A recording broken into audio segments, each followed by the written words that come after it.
नमस्कार, मैं हूं रविकांत। स्वागत है आपका। कल लाल किले की प्राचीर से प्रधानमंत्री मोदी ने अपने भाषण के दौरान दो तीन बातें बहुत महत्वपूर्ण कही, जिनका असर बड़ा ही दूरगामी होगा आने वाले समय में। एक बात उन्होंने कही जो बहुत दिनों से चर्चा चल रही है, कॉमन सिविल कोड की। लेकिन उन्होंने सिर्फ कॉमन सिविल कोड की बात नहीं की, उन्होंने उल्लेख किया कि एक सेक्युलर कॉमन सिविल कोड बनाया जाए। अब ये इस शब्द का जब से इस्तेमाल प्रधानमंत्री मोदी ने किया है, तब से जो सेकुलर समुदाय है हमारे देश में, जो सेकुलर और लेफ्ट और सेकुलर का जो मिश्रण है, उनके माथे पर बल पड़ गया है जैसे लगता है। अब वो समझ नहीं पा रहे हैं कि कॉमन सिविल कोड तक तो ठीक था, ये तो भाजपा का कोर मुद्दा रहा है। अब इसमें सेकुलर कॉमन सिविल कोड क्या होगा? अब प्रधानमंत्री जी के कहने का आशय जो रहा, लेकिन ये हमारी राजनीति में ज़बरदस्त चर्चा का विषय है कि ये सेकुलर कॉमन सिविल कोड क्या हो सकता है, कैसा हो सकता है, इसमें कौन से बदलाव लेकर मोदी जी आएंगे। खैर, अनुमान सभी लगा रहे हैं, जनता भी अनुमान लगा रही है और तमाम तरह के विशेषज्ञ भी इसका अनुमान लगा रहे हैं कि आखिर प्रधानमंत्री मोदी जी ने सेकुलर शब्द का इस्तेमाल क्यों किया था। कॉमन सिविल कोड तो ठीक है, सबके समझ में आता है कि एक कॉमन सिविल कोड होना चाहिए। बहुत से प्रांतों ने कॉमन सिविल कोड की प्रक्रिया शुरू भी की है। उत्तराखंड ने तो लागू भी कर दिया, गोवा में पहले से लागू है, असम में लागू करने की बात हो रही है। तो धीरे धीरे ये प्रक्रिया चल रही है। इस बीच लाल किले की प्राचीर से प्रधानमंत्री का ये कहना कि आइए एक कॉमन सिविल कोड बनाएं, तो अब इसमें जो सेकुलरवाद की पॉलिटिक्स करते हैं, जो भी लिबरल गैंग है हमारे देश में, जिन्हें लिबरल गैंग कहा जाता है आज के समय में, अब उसके लिए ये काफ़ी चिंता का विषय हो गया है। क्या मानेंगे आप? सेकुलर कॉमन सिविल कोड कैसा होगा? तो ये तो उन्हीं लोगों के लिए है ना कि जो लोग सेकुलरवाद की राजनीति करते हैं। अब सोचें इसमें कि कॉमन सिविल कोड में सेकुलर कॉमन सिविल कोड क्या होगा। ये बड़ा टास्क है, सोचें।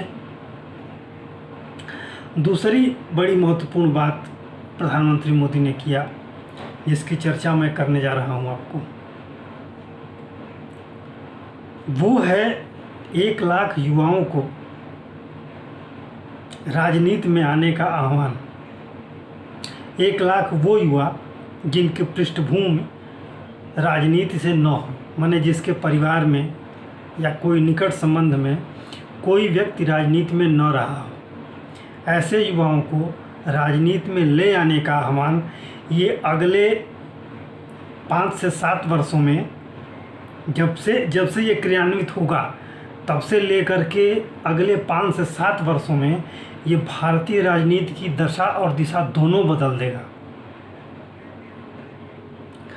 ये इतना बड़ा परिवर्तन है जो देखने में एक वाक्य की तरह लगता है कि 1 लाख युवाओं को राजनीति में लाने का प्रयास, ये बहुत छोटा सा वाक्य है। लेकिन जब आप इसकी विस्तृत व्याख्या करेंगे, जब आप इसमें गहराई से उतरेंगे, तो देखिए राजनीति के कितने आयाम हैं। पंचायत से लेकर के नगर पंचायत से होते हुए विधान सभा से होते हुए संसद तक, फिर बाद में जिला पंचायतें हैं और तमाम परिषद हैं। अगर इन सभी क्षेत्रों में क्रमशः युवा राजनीति में आने लगें, और जैसा कि मोदी जी ने कहा कि हमने अनेक लोगों से फीडबैक लिया है, सुझाव मांगा था, लोगों ने सुझाव दिया इस बारे में। लोगों का पहला सुझाव ये था कि राजनीति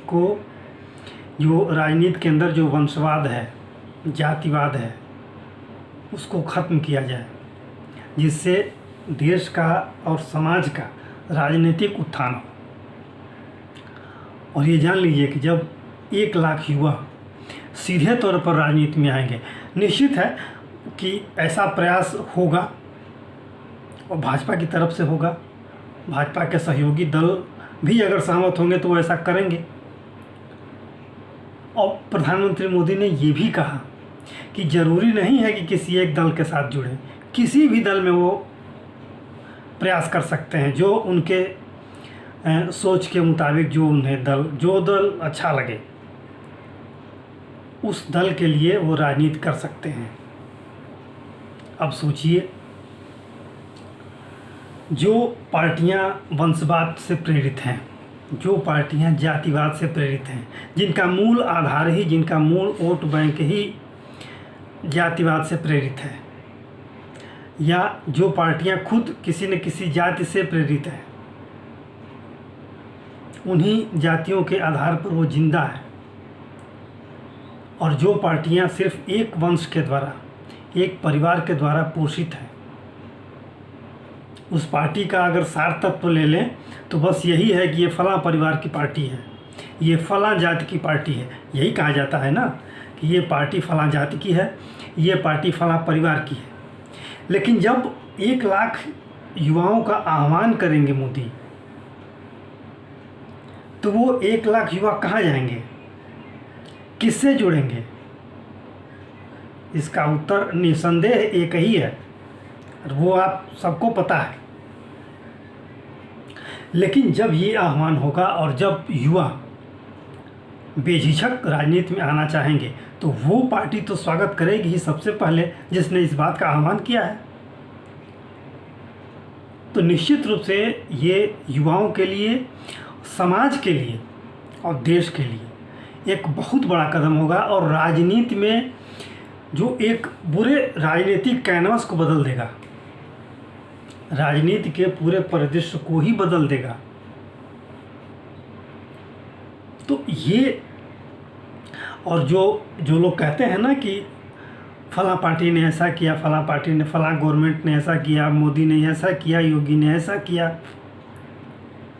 अब जब उनके परिवारों से युवा आएंगे राजनीति में, अब वो किस पार्टी में आते हैं, किस पार्टी में जाते हैं, लेकिन निश्चित रूप से अधिकांश युवा भाजपा में आएंगे। इसमें ये कहने में कोई दो राय नहीं है, क्योंकि इसका आह्वान मोदी जी ने किया है। और मोदी जी के आह्वान पर अगर पार्टियां काम शुरू कर देती हैं तो सबसे ज़्यादा काम करने वाली पार्टी भाजपा ही होगी। भाजपा के साथ साथ जो सहयोगी संगठन है, जो सहयोगी पार्टियां हैं, वो होंगी। और विपक्ष को मजबूरन कदम उठाना पड़ेगा। अब विपक्ष कौन सी पार्टी कितना इसमें सहयोग करती है युवाओं का, ये तो आने वाला समय बताएगा, ये तो हम आज नहीं बता सकते। लेकिन एक चुनौती है, मैं ये नहीं कहता कि इसमें सबसे ज़्यादा फ़ायदा भाजपा को होगा। ये सभी पार्टियों, अगर फ़ायदे के हिसाब से देखा जाए तो ये फ़ायदा सबके लिए होगा, लेकिन उन पार्टियों के लिए ये चिंतनीय विषय होगा जो जातिवाद और परिवारवाद से प्रेरित हैं, निश्चित रूप से। क्योंकि उन युवाओं को राजनीति में ले आना होगा, और निचले स्तर तक के जो कार्यकर्ता हैं अन्य पार्टियों में, विपक्ष की अन्य पार्टियों में, जो ये हमेशा ये न के प्रकार चाहते हैं कि हमारे भाई, हमारे बच्चे, हमारे भतीजे, हमारे बेटे, हमारे बेटियां राजनीति में आए, चाहे वो पंचायत स्तर का चुनाव क्यों ना हो। वहाँ अगर एक गैर राजनीतिक पृष्ठभूमि के युवा की एंट्री होगी, आप समझिए कि वहाँ विरोध भी होगा, लेकिन कोई कह नहीं सकता कि आप नहीं, तुम ऐसा नहीं कर सकते, या कोई रोक नहीं सकता उसको आने से। और जहाँ अवरोध होगा वो दूसरी पार्टी में जाएगा। तो ये एक ऐसा अभियान चलेगा, एक ऐसा अंतर्द्वंद चलेगा जो खुल के तो विरोध किसी का कोई नहीं करेगा, न इसकी आलोचना करेगा और न खुल के समर्थन करेगा। समर्थन वही करेगा जो उन युवाओं का स्वागत करेगा, जो उन युवाओं का अभिनंदन करेगा, वो खुल के स्वागत करेगा। और खुल के आगे बढ़ कर के उसे गले लगाएगा। बाकी क्या करेंगे आप देखिए, समय के अनुसार आने वाले समय में तो ये दिखेगा। तो इसका परिणाम तो बड़ा क्रांतिकारी होगा, लेकिन कैसा होगा, क्या होगा, ये आने वाला समय पर हम छोड़ते हैं। और आप भी अनुमान लगाइए इसका क्या परिणाम होता है। अगली बात जो मोदी जी ने कहा कि एक देश एक चुनाव, इस पर कोविंद कमेटी ने अपना एक रिपोर्ट भी दिया है, सबमिट किया है। भूतपूर्व राष्ट्रपति रामनाथ कोविंद जी ने, उनके अध्यक्षता में एक कमेटी गठित की गई थी जिसने एक देश एक चुनाव पर एक रिपोर्ट बनाई थी और सरकार को दिया। कल लाल किले के प्राचीर से मोदी जी ने उस कमेटी की रिपोर्ट को काफ़ी प्रशंसा किया। उस रिपोर्ट का कहा कि बड़ी अच्छी रिपोर्ट है और ये इसका सब पूरे समाज में इसकी चर्चा होनी चाहिए, एक देश एक चुनाव का, क्योंकि हर साल कहीं न कहीं चुनाव होता है। इससे देश का विकास प्रभावित होता है, कामकाज प्रभावित होता है। तो आने वाला शीतकालीन सत्र और भविष्य में आने वाले चुनाव, इन जो मोदी जी ने जो आह्वान किया उसके क्या परिणाम दिखेंगे, आप भी सोचिए, हम भी सोचें। तो आज के लिए इतना ही। अगर ये वीडियो अच्छा लगा हो लाइक करें, शेयर करें, सब्सक्राइब करें। धन्यवाद।